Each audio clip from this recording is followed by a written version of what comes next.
eruption in like really, I didn't expect this to happen. But Diddy already settled a lawsuit. God damn it. You know what I mean? Quickest I've ever seen a lawsuit of that magnitude be settled or basically be now tossed out of the headlines. Like it's almost like a urge for people to stop even posting it because it's settled. Okay? We're gonna get into some of the minutiae of that and also some of the details. There's a lot more other stuff to be uncovered. We'll be talking about all those things as well. We're also putting together some puzzle pieces. I've been doing deep pause, okay? I don't know. Anytime I'm talking about these little weird ass things, I gotta say pause a bunch of time. I've been doing a lot of research, so a lot of these things that we're hearing now, I'm trying to like put actual events to them and put times and dates. And I'm actually trying to figure out if like maybe really we were just blind to what the fuck Mr. Diddy was doing this whole time. So again, while he may have squashed the lawsuit, you know, I'm not here trying to ruin nobody's life or nothing like that, but we do want to see if, you know what I mean, some of these devious activities were real or not. So we'll be kind of going down that rabbit hole as well. Party Fontaine, I was about to say Party Next Door, violated Meg Thee Stallion. I've never seen such a thing in my entire life. Now, Diddy has settled this lawsuit, and I just want to speak overall about this before we get into it. I don't know Sean Combs, aka Brother Love, aka whatever he's going by these days. I'm not here to say if he's guilty or innocent of anything. And also, I do know that because he's a billionaire, there's always a financial incentives and an upside for anybody who could make any accusations. Now, a lot of people could say where there's smoke, there's fire. Again, we're pretty much all making up assumptions because, again, at least I've never seen nothing. You know what I mean? I've never met a nigga, period, right? Now, do I have good reason enough to kind of be a little bit weary? Of course. If you ask me, when the nigga invites me to come to party with him, who knows if he wants to party or party. I personally think at this point he was trying to have a freak off with me, him, and motherfucking, what's that nigga name? Saucy Santana. I'm glad I didn't go. I think that, that was the Lord telling me, brother, you don't want to go to this party, okay? The brother love was going to be spreaded a different type of love that night, all right? Regardless of that, or if he was going to try to explode a car or trying to get me killed, I'm going to be honest with you, just flat out, I'm not one of these industry guys. So, I'm not one of the guys who's like super protected or whatever the case is. Yeah, I'm a little scared of Diddy. Yeah, I mean, I'm just being honest. Like, I'm kind of speaking about all this, kind of knowing that everybody else that y'all consider that you trust or whatever, they won't say a fucking word. I listened to the Breakfast Club. They were pathetic. You know what I mean? They were like, oh, okay, what happened? Oh, well, prayers for everybody. They said this little generic thing, right? Yo, they said Cassie was getting pummeled by dozens of male prostitutes without her consent in freak-offs, getting her ass beat to a bloody pulp, and yeah, for decades. You know what the Breakfast Club says? Well, prayers to everybody. This is kind of crazy. I'm like, what? They hear me call city girls flopped. Yo, man, act me hard on the females. What? Nigga, what? I'm like, yo, I see what it is. Everybody done folded. I ain't gonna lie, I think my man, even Joe Budden, just folded. Joe was putting out a podcast. I think he was going to talk about it. But here's the thing, man. I think nobody really want to make Sean Combs their enemy, and neither do I. I'm not. Again, I keep always telling y'all I'm an industry outsider. I'm not going to use the fact that everybody's scared of him for me to just skip this entire topic, okay? I'm not going to make up lies on him neither, nor am I going to be wishing that, everything is true or wishing for his downfall. I'm going to keep it as real as possible, all right? So, yeah, very explosive and breaking news that happened in the last 24 hours is that the lawsuit, which really it was an unnamed amount, right? Think about this. This was an unnamed amount that they were going to court for. Cassie's lawyer came out and said, Diddy's lawyer first came out and said, hey, this is an attempted shakedown. She's been trying to get behind the scenes $30 million. So that's where the $30 million number is coming from. I need everybody to be very clear while we're discussing this, because I keep hearing people say she was suing him for $30 million. She never sued him for $30 million. I looked through the lawsuit. The lawsuit says for damages that are in an amount that's undetermined and should be determined by the court or to be later put on the table, okay? So there was not a specific dollar amount, but of course, the dollar amount comes from potential settling offers that Cassie's team probably told Diddy, like, yo, you give us 30 mil, this goes away, right? Now, Diddy's team never said that they acquiesced at all. They just said, well, or even try to compromise or try to negotiate. What they said was, yeah, this is a shakedown attempt. That's when Cassie's lawyers came out and said, well, in reality, they did try to pay us off in the amounts of 8 figures, which is 10 million or more, right?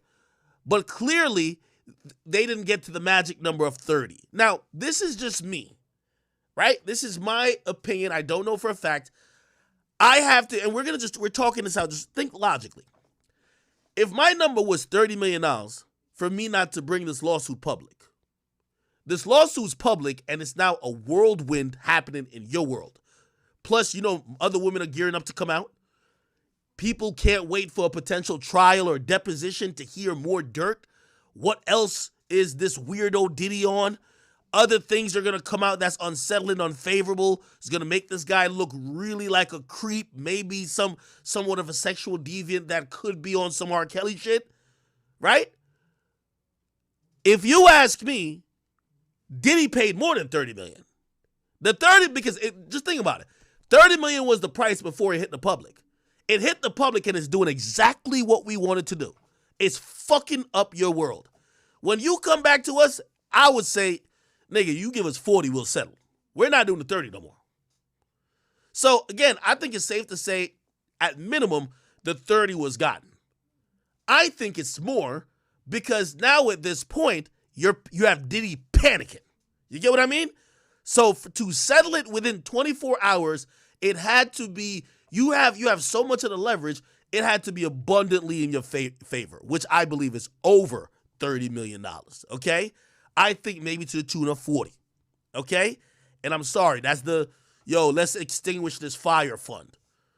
Now, obviously, there's a bunch of things that probably comes with this, all right? And let me read a little bit of what they said about the settlement, but then we also got to talk about, what's probably going to come, the NDAs. Because here's the thing. Obviously, I don't know if some of y'all thought this lawsuit, I don't know if you guys thought this lawsuit was going to put Diddy in jail or prison. This was always a civil lawsuit. It was always about recuperating or suing for funds that were aimed to, deal with damages for mental stress and mental fatigue and all the other associated things that came with these actions. So he was getting sued for rape and abuse, but it wasn't necessarily that he was going to jail. So them getting the money, that was always the intended purpose. So, because I see certain people like, yo, I thought Cassie just wanted to get justice. No, it's a civil suit. She wanted to get money. Like nobody sues civilly to get like if she wanted, she would have just said, just give me an apology, Diddy. Like, what the fuck? No, she wants money. So she got the money, right? And that's the good thing. I guess on her behalf, because she says it's going to go towards helping her heal in the center. Here's where I'm interested in. Did she have to sign an NDA? Again, remember, these NDAs are infamous, but the public, we're now interested in this story. Could she now take the settlement? Remember, she can't sue again, right? Because she has to dismiss it and probably promise that she could never refile the same suit against him ever again. But could she then write a tell-all book? If I'm Diddy, that defeats the purpose, right? It defeats the purpose if I pay you for the lawsuit. Yes, you can't sue me again, but then you run to go write a tell-all book. Hey, let me detail all the freak-offs that this nigga had me getting fucked by 15 male prostitutes and all that type of shit. So, again, I have to imagine there's an NDA in place, right? Somebody said she got both, the money and the stories out. Mr. T, thank you for that comment, by the way. No. Hey, if y'all think this is the entire story, you got to be stupid. This was the tip of the iceberg of what was really going to come. That's why I think Diddy got to the shake, all that, take that shit. You know what I mean? He had to go get this shit squashed. Whatever we heard is like the light shit. Yeah, Diddy's a little weirdo. He likes 50 niggas fucking his bitch. Yeah, he jerks off in a corner and loves commenting on black penises. Okay. What we were probably going to hear about was going to probably go deeper. From what I've heard from, these are things, unconfirmed reports. I'll repeat it, but it doesn't mean I'm standing by it. Some people said there's conversations about maybe forced abortions, other things that was definitely going to come out. You get what I mean? A lot from what I heard, what we heard in this shit, in that document, light. That shit was just enough. They dropped the R word, to kind of get that nigga like, yo, stop playing with us. Give us that bread, nigga. But I hear it's the beginning of a lot more that could have been revealed. Do you get what I'm saying? So that's why I'm saying her full story ain't told. Could she write a book? Or is everything done? All right, let's read a little bit of, this is from New York Times. Cassie settles a lawsuit against Sean Combs of rape and abuse. The R&B singer Cassie Ventura and the music mogul did not disclose the terms of the settlement, which came one day after she filed an explosive complaint. Okay, Sean Combs and the singer Cassie have reached a settlement one day after she filed this lawsuit, according to accusing the hip-hop mogul of rape and numerous instances of physical abuse. The parties announced on Friday that they had reached an agreement to resolve the case. This is how quick Diddy and Diddy's team move. They got that shit squashed before the weekend, my nigga. Diddy probably got another freak off plan for Saturday or Sunday. Like, fuck that. This case was not about to fuck up his weekend. That's some real rich money right there. Though they disclose no details about the terms of the settlement, I have decided to resolve this matter amicably on terms that I have some level of control. By the way, that's a very carefully crafted statement. I have some level of control, which means that maybe she felt up until she filed this lawsuit, she had zero control. Well, that's exactly what she's saying. She had zero control, whether it was her relationship with Diddy or the narrative or anything of the sort. So she's basically saying, yes, even though it's her getting money, she feels like she's taking back some power, right? Cassie, whose name is Cassandra Ventura, said in a statement, I want to thank my family, fans, lawyers for their unwavering support. In the statement, Mr. Combs, which, by the way, they both released statements at the same time, says, we have decided to resolve this matter amicably. I wish Cassie and her family all the best. Love. Okay? For Mr. Combs, the settlement quickly shuts down what could have been a risky and a potentially embarrassing process of legal discovery. Yes, that was going to be very crazy. Keep in mind, remember what I discussed when we talked about this whole case. If Diddy is a guy who has, always had a team of people that he paid off, he probably would have to cross his T's, dot his I's, made sure everybody had NDAs, made sure nobody was going to break an NDA. Everybody, like, from 20 years ago wasn't disgruntled, not in a fucked up place. Everybody doesn't have no ill feelings towards him. Everybody's paid for him to really survive this, again, it's not criminal, but this public embarrassment where you have, I don't know, say the clerk at the fucking, or the concierge at the hotel basically saying, yeah, we did see it on camera where he was beating the brakes off of her, and yes, he did offer us $50,000 to delete the footage, and yeah, we did it. You know what I mean? Like, so those things may have came out. You never know, former workers who probably saw stuff, drivers who'd be like, yeah, I ain't gonna lie, he beat her ass, and then we had to transport her all around. They might have came out, right? So again, I think it was very risky what would have happened. Also, in a deposition regarding some of these things, someone told me something very interesting, and they said, which was it? What was it? Okay. They predicted to me, they said, the Meg Thee Stallion versus 1501 case, they said 100% it's going to be a settlement, right? Because there was a Roc Nation angle into it. And the reason why it was going to be settled rather than it was going to really go to court and go all the way is that they said that the CEO of Roc Nation, which is, what's her name? Some Perez, I forgot, the one who snitched, right? Basically, they don't want to get into a deposition. You know what a deposition is, right? A deposition, you sit there, you're asked a bunch of questions, sometimes embarrassing questions that you usually have to answer. And when it comes to, like, for example, like this type of case where it involves where it involves rape and sexual deviancy, a deposition with Sean Combs is probably going to ask about a lot of those things. Hey, Diddy, have you ever hired a male prostitute before? Hey, is it very normal that you would have it, like, they could ask these things in depositions. Like, you can't be like, oh, no, that's my personal. No, nigga, you're getting sued for rape. You get what I mean? So a deposition for Diddy would be pretty damaging. You get what I mean? So obviously he want to avoid that, right? Obviously also in terms of discovery, I don't know, any text messages she had, right? That would kind of co-sign whatever she's saying that he did to her. Pictures, remember she said one time she had her ass beat and her mom took pictures of it. All those things would have came out. So again, the public embarrassment for Diddy, it was at the tip of the iceberg with us just reading it. We were probably going to see a bunch of stuff. And again, obviously, there would be some type of clause, or they were trying to keep it within court, but that shit's going to leak. Like, come on. Like, it's the biggest fucking story.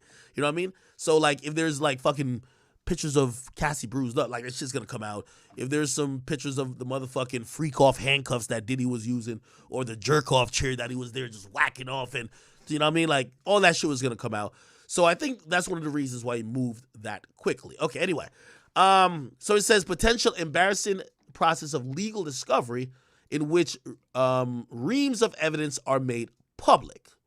Now, by the way, in a civil trial, I think within reason you could have some of these things, especially when it comes to a nature about sexual assault, right? Because again, this is one of the civil claims. I think you could have that being sealed, or at least just not being open to the public, but I'm pretty sure other stuff would be in a possible trial. And Ms. Ventura, who has already aired her accusation through a public complaint, avoids a cross-examinations by Mr. Combs' attorney. I'm gonna be honest with you. I don't think that Cassie would be that shook of being cross-examined. Now, granted, Diddy probably gonna have the best lawyers ever on earth, but anything that you might think that she's gonna say that might be embarrassing only strengthens her case. If she's on that stand and she's crying, saying, "Hey, listen, I was a 19-year-old girl.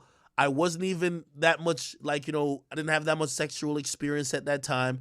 And basically Diddy had hordes of men." You got to imagine, according to this complaint, they had freak-offs for a decade. It's very feasible that Diddy brought in over 100 men to fuck her. Just think about that. Imagine a woman sitting up there literally crying, saying, the guy who I felt like he pushed the envelope for me to even give him a chance, but I fell in love with him. Then he brought in 100 niggas over a decade to fuck the shit out of me while he sat in the corner and jerked off. And if she's up there crying, it's done. Bro, everybody's gonna feel bad for her. Come on, you're gonna feel bad for her, right? By the way, interestingly enough, and obviously not taking the seriousness away from it, guess who hit me recently, right? Motherfucking Adam 22.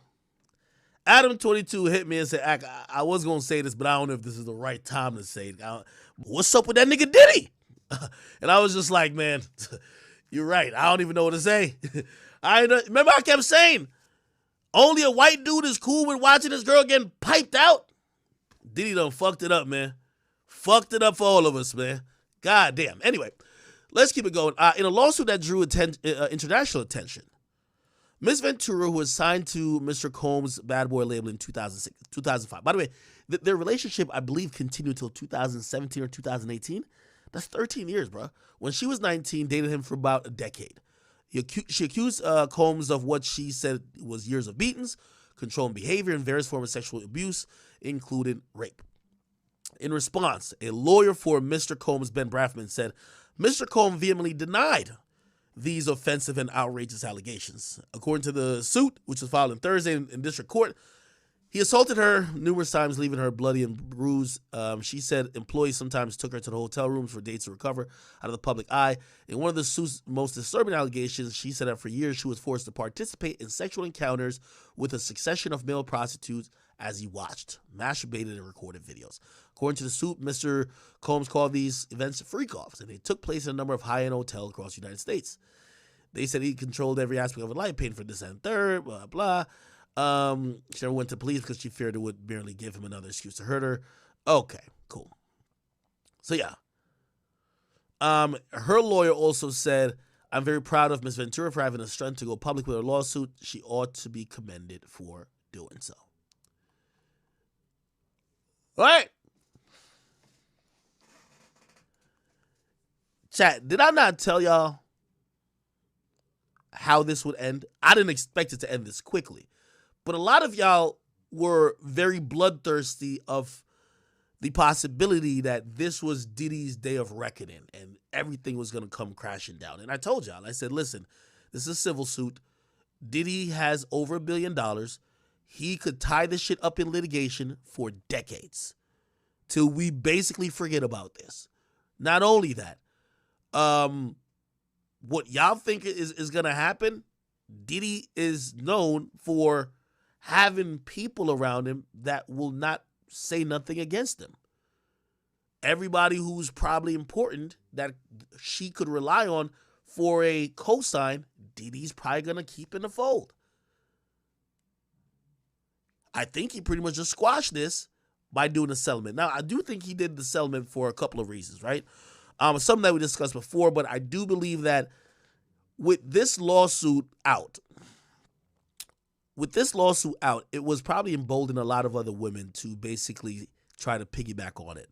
And this is where you get the ambulance chaser lawyers who would just be like, oh, we got this girl, this girl, this girl.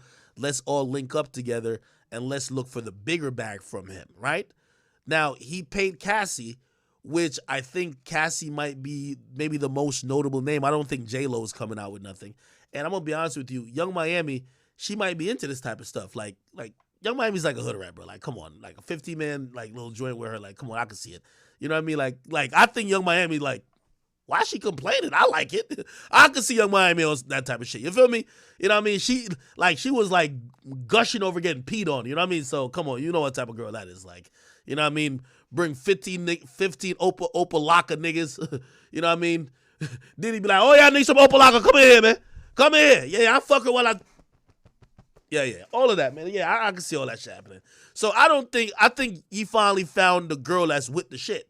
Like, Young Miami let all this shit happen. Get peed on, little dookie here and there, you know what I mean? Hey, 15 male prostitutes. Come on, you know what I mean?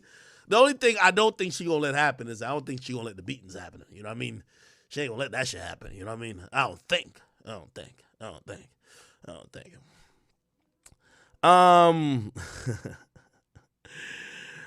right. What else y'all talking about? No, I'm serious. Okay. So, I'll say this.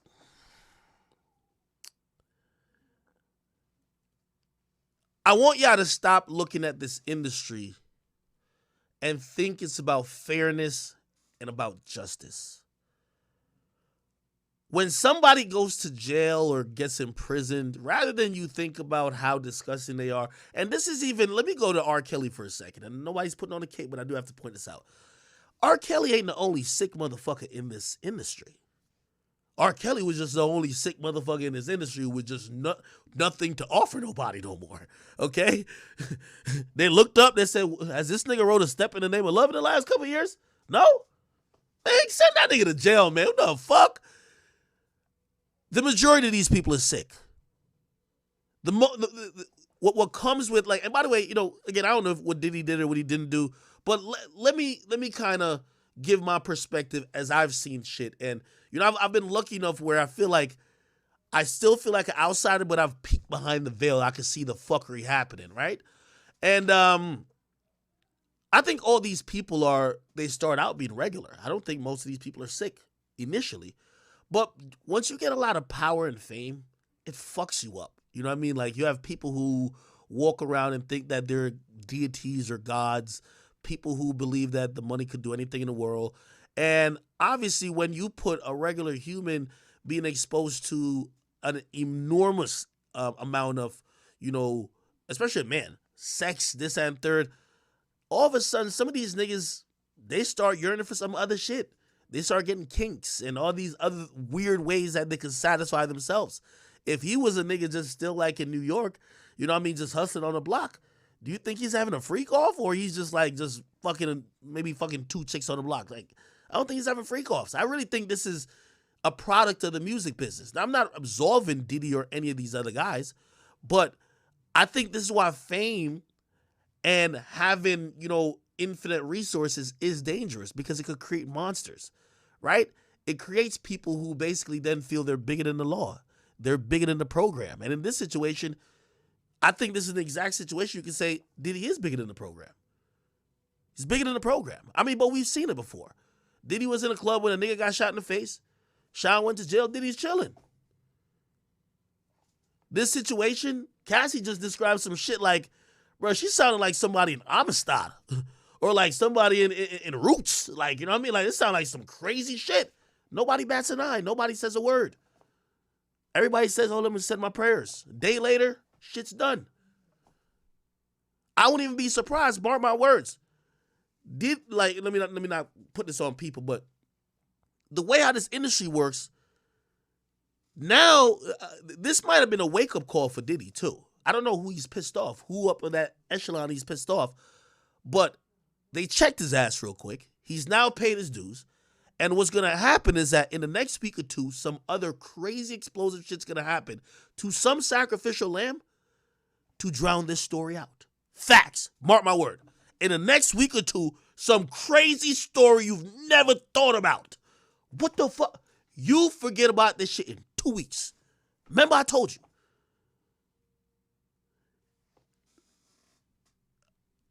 Again, I don't think, they always say, Ak, you ain't invited to those tables. I'm glad I don't get invited to those tables. Because these tables look like there's a bunch of sacrifice and a bunch of shit going on. These people up at this level, I've seen how they manipulate media, law enforcement, people, peers, the music industry. This is a very dangerous level of just power and influence. So again, I'm on the media side of this, right? I guarantee you, it's going to be a story in the next 14 days that's going to come down. And I'm going to look at this and be like, this is ridiculous. Smart my words. Okay. Anyway, obviously, this is not going to stop all the conversation about Diddy, right? There's going to be some, independent blogs and certain other people who are going to, all those big corporations. And you know what they're going to tell you? They're going to lie to you and say the reason why they won't talk about Diddy is that they don't want to be caught up in litigation. You could talk about the shit without being caught up in litigation. We don't know what he did. If he's alleged, and it's alleged that he did certain shit, he's accused of certain shit. Unless you know for without a shadow of a doubt, don't say you know. He can't sue you. Or if he does sue you, it's just gonna be a waste of time. It's gonna be a slap lawsuit, like you'll get your money back. But everybody who really don't want to talk about it, they're gonna use that as an excuse. Again, the issue that people don't want to talk about is Diddy a predator?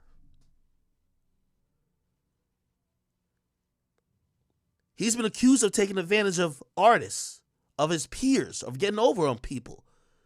Now severely oppressing and maybe even sexually assaulting a woman. Is Diddy a predator? That conversation won't really be had really in the mainstream media at all. They're going to say, oh, they want to get sued. It's not really they don't want to get sued. You just don't want to talk about him. Because you know what everybody knows? 3 months from now when Diddy skates by this like it never happened, Diddy's going to remember names. And trust me, I know my name ain't going to be on the good side of this. But he's going to remember names of whoever tried to play with him. And those won't be the people who will be getting his blessings, his contracts, his ambassador deals and endorsement deals. So, again, it's the reason why you're that powerful. Okay. A few things to kind of get to. By the way, let me read some donations. Thank you for me as I I'm trying to do my job. You know what I mean? Everybody, they have these weird narratives about me. Oh, Ak only picks on women. But nah, if I'm doing my job, my nigga. Like, if it's Diddy, if it's Young Miami, if it's a woman, a man, I don't give a fuck. I'm doing my job, y'all. I'm like, I want to have a real conversation with y'all. First of all, this is hilarious. Niggas said this nigga J. Cole ain't been in a fucking car ever since he got slapped by Diddy. Y'all remember when Diddy slapped the fuck out of this nigga, J. Cole? Allegedly. I don't know if it's true, but apparently Diddy was drunk up in a club talking about Kendrick after Kendrick was like, he's the king of New York, this and third. So J. Cole kind of like, you know what I mean, was trying to check Diddy a little bit, like, yo, chill out, bro. And I heard Diddy just hauled off and slapped the taste out of this nigga J. Cole mouth. That's why I knew J. Cole couldn't be the GOAT. No way. You can't let Diddy slap you in the club like that. Somebody said, I thought he slapped Drake. Yeah, he tried to slap Drake too. I heard Drake bobbed and weaved it though. But they said J. Cole fought Diddy one time and he never touched a car again. This nigga been riding bicycles and tricycles and mopeds and segways, nigga, in motherfucking New York City and Tribeca for the last goddamn, 3 years. I ain't even gonna hold you, man. Listen, J. Cole, smart man, okay? He can't put a car bomb on your goddamn bicycle. I feel that. Somebody said, fill me in. Y'all remember this story? This was like a year, and by the way, I could always assume that Diddy was one of those guys who had these crazy parties and would get mad drunk, because every time you'd hear some shit, it always seemed like a drunk nigga behavior. Yo, he hauled off and slapped J. Cole. Like, that's some drunk nigga shit. Oh, okay. Drake is in the party. He stepped to Drake about 0 to 100. He not feeling Drake's energy. He feeling like Drake trying to shoo him off. He swing on that nigga Drake. You get me? Drake trying to squabble back. Niggas grab up Drake and I guess trying to separate. That's when Drake's shoulder get dislocated or whatever. That's he'll cut that little chain that make the shit keep spinning, or cut your brakes, nigga. Nigga, you go down any steep hill and you go like this, and all of a sudden you realize this shit's still speeding up. The last words before you hit the intersection, nigga, you gonna hear your earpiece? Take that. Yeah, nigga. Yeah. That nigga cut your brakes on some Joker shit, man. But anyway, there's another thing I wanted to point